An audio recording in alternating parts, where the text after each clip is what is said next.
Can education destroy knowledge? Dear Lily, many people assume that the purpose of education is to make us think. We live in historically unusual societies where this is indeed often the case.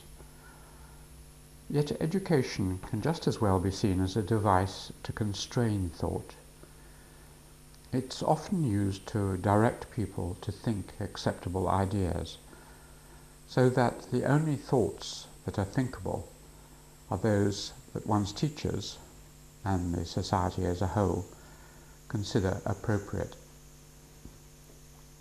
Knowledge has been passed on through most of history by word of mouth. This does not allow much criticism. Nothing is written down, so different versions cannot be compared.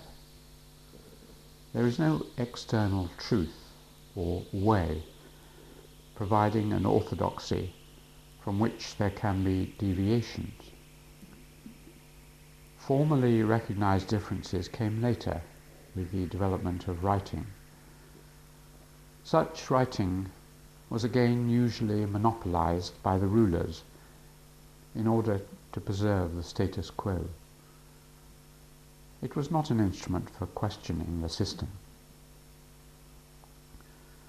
The tendency thereafter was for those who developed writing systems to use them to instill traditional and accepted wisdom.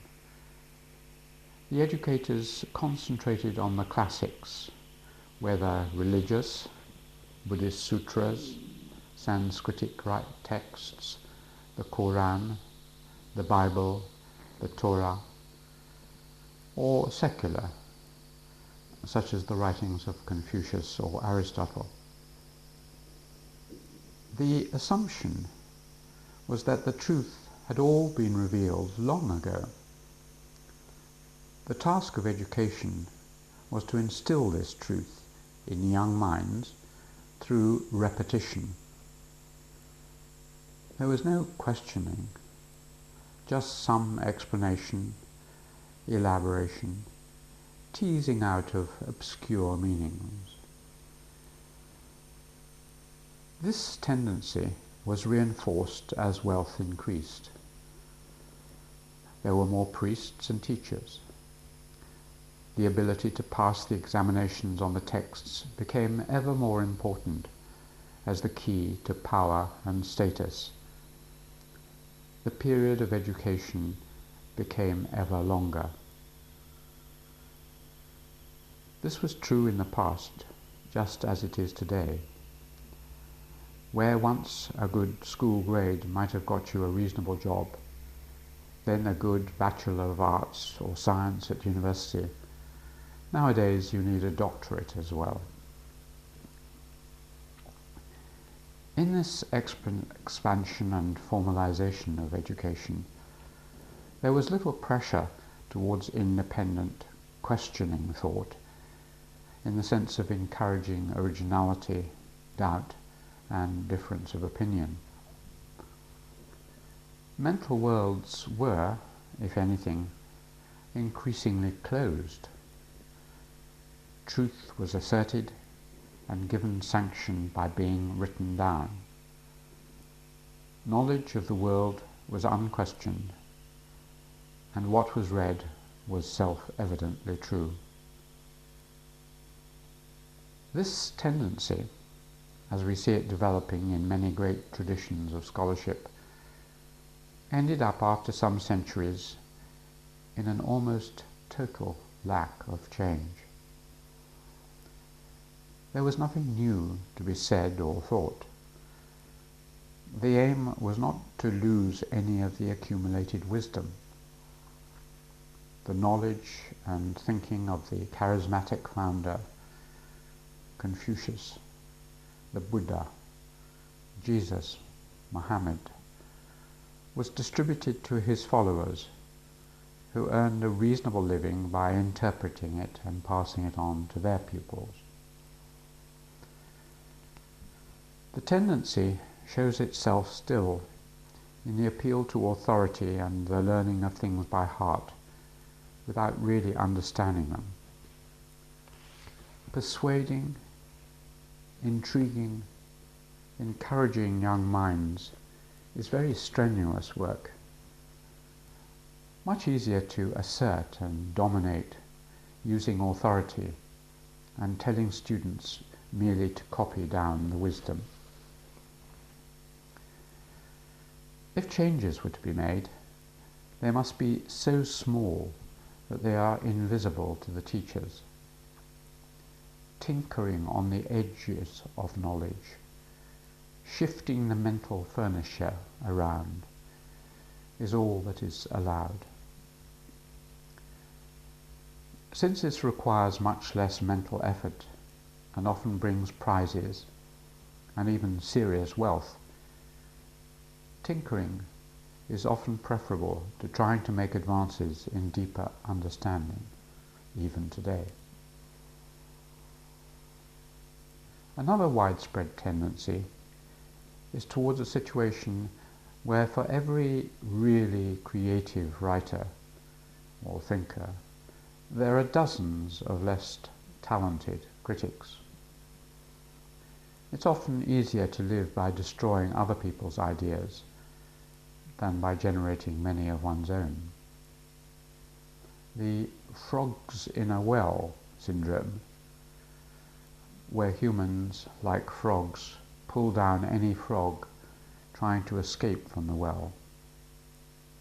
The misery of all is better than the escape of a few, is widespread. It is combined with the ethic of limited good, where it comes to be believed that another's success does one down, while another's failure pushes one up. These are insidious pressures working against the increase of knowledge. Many have experienced this in schools, when peer pressure will soon create an anti-work, anti-achievement ethic, where a SWAT, as they used to be called in my childhood, is picked upon. Why does knowledge dry up? Knowledge tends to become private, yet over-privatization, over-concentration on intellectual property rights sets individual against individual, organization against organization, in a world of secrecy and excessive competition. Good science usually operates best in an open market for ideas and through cooperation. There are periods when an individual or institution may be forced into secrecy for a while, as in the famous case of Charles Darwin concealing his theory of the evolution of species for over 20 years because of fear of upsetting the religious hierarchy. But the ultimate aim is to publish the results and earn praise and gratitude by providing a rung upon which others can climb. In contrast, in many societies, all deep knowledge is by definition esoteric, that is, specialist and secret.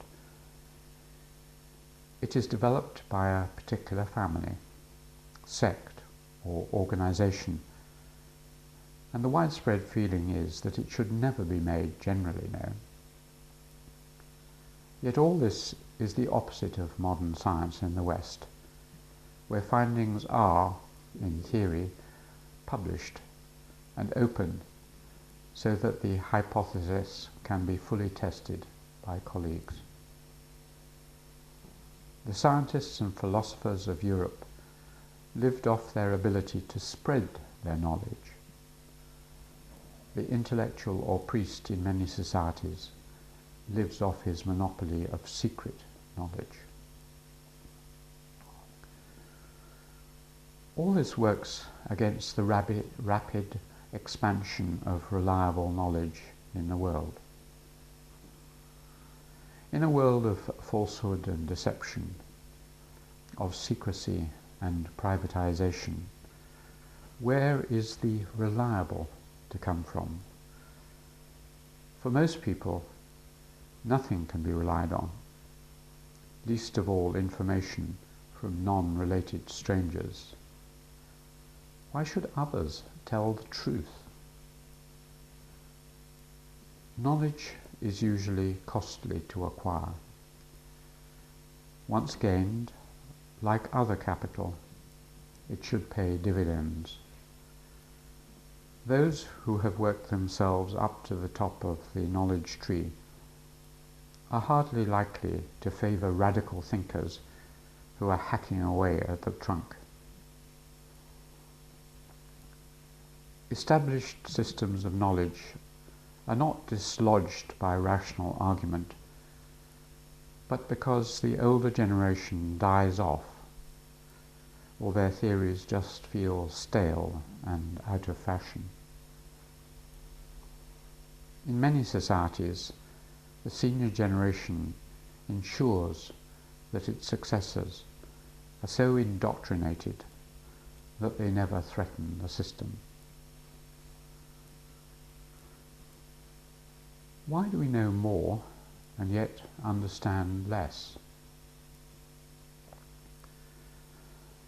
A hunter-gatherer did not need huge libraries, encyclopedias, or computer databases to store accumulated information. He or she could probably remember well enough all the important things that had occurred in the previous week. If someone wanted to catch a new animal or climb a strange tree, most of the general skills learnt as a child would be enough for the task. We are different. You may think that as a species we have perhaps become more intelligent over the last 50,000 years, individually more likely to discover new things using more powerful intellectual tools. This is undoubtedly true at the level of the whole society. But at the level of single individuals, I do not know of convincing evidence that there has been such obvious progression. Our brains have not grown, nor is there evidence of new mental processes. In many ways, we seem individually to know less and less about how the world works, and find it more difficult as individuals to make a major discovery. Indeed, it could be argued that there is more ignorance, forgetting, and wasted research effort in the world today than there has ever been in history. If this is the case, why is it so? Why do many societies and individuals seem to choose paths that lead their minds to become more closed? And how occasionally have individuals and civilizations briefly escaped from these paths? As knowledge increases through the rapid accumulation of a mass of details, it becomes more and more difficult to see the overall pattern. This is why, for example, a number of enormously learned people have produced so little and tend to produce less and less as they grow older. Each new piece of information, when added to a complex interacting system, alters all the existing information. Thus, to add a new piece becomes more and more difficult. We know this from our practical experience of storing our belongings. With one drawer containing 10 things, it's not difficult to decide where to store or to find objects. With 10 drawers, each containing 20 objects, it's far more difficult. Indeed, the difficulty of the task grows at an increasing rate. To find an item among 10,000 objects is much more than 10 times as difficult as finding it among 1,000. These laws explain why the advancement of learning, the expansion of knowledge, is so very difficult and seems to become increasingly so. In our early days, or when we are starting a new discipline, it's easy to be radical, to make large advances. Everything is open and fluid, and the returns on a little labour are great. The easiest advances are made first, and difficult terrain can be avoided. But after a time, the best mental land is occupied, and one has to move to marginal areas. Furthermore, each new piece of information has to be fitted into an increasingly complex, pre-existing set of information. Even minor changes come up against vast, entrenched obstacles.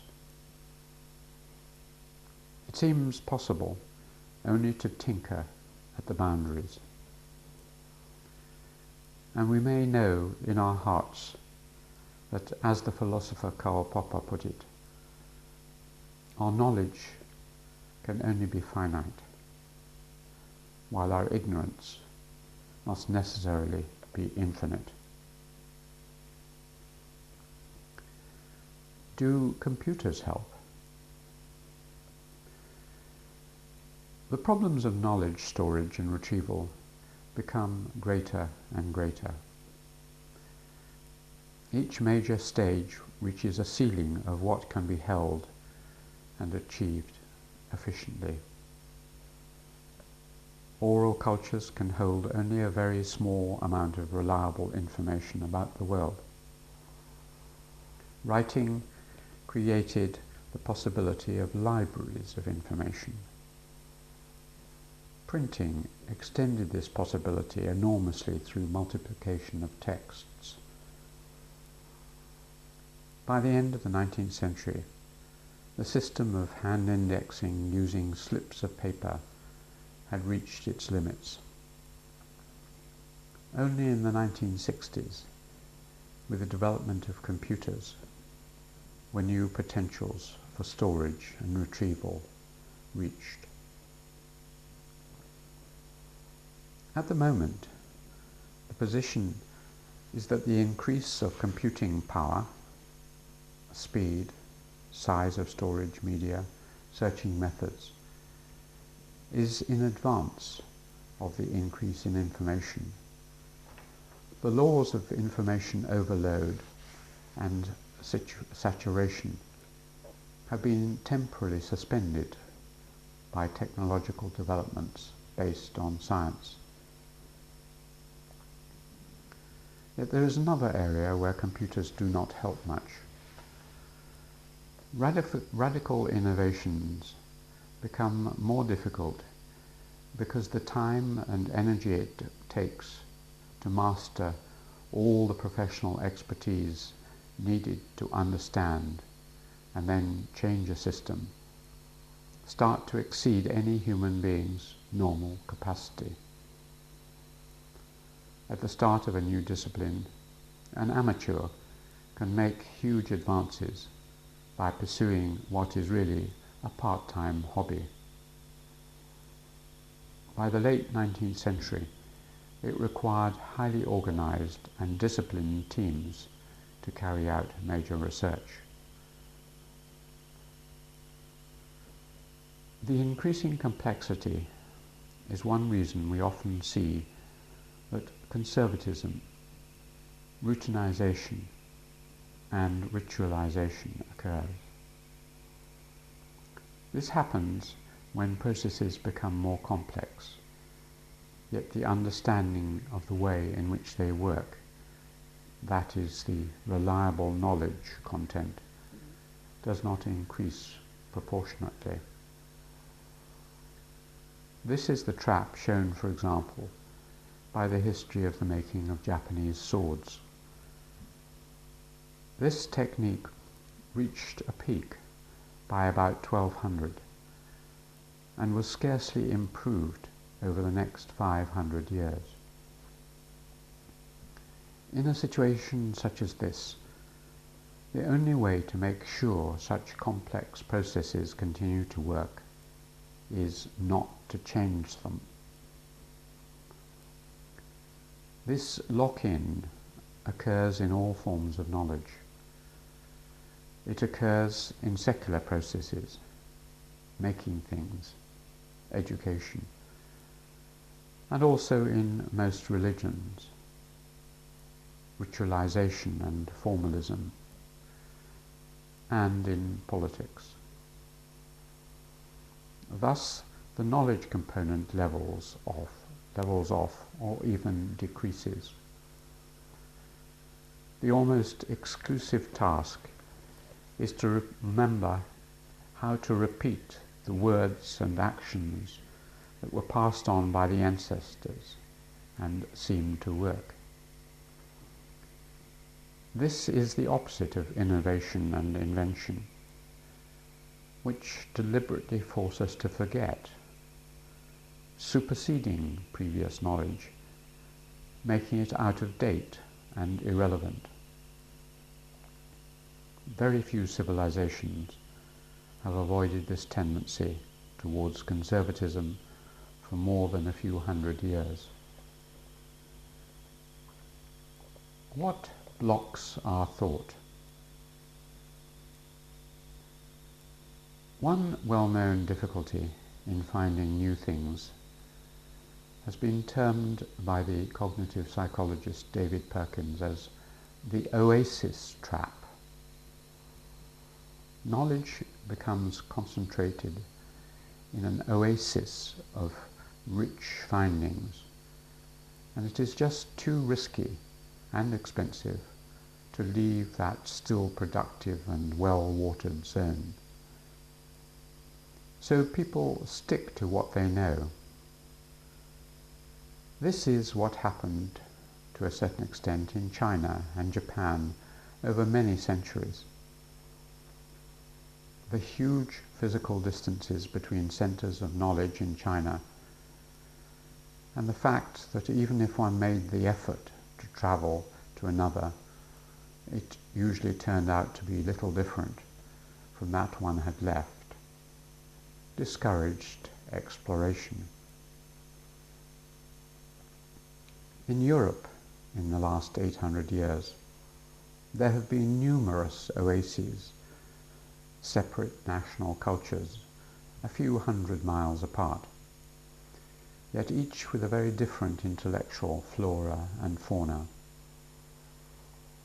This network of oases, each independently developing thoughts and then communicating with other oases, is perhaps the ideal one for the development of new ideas.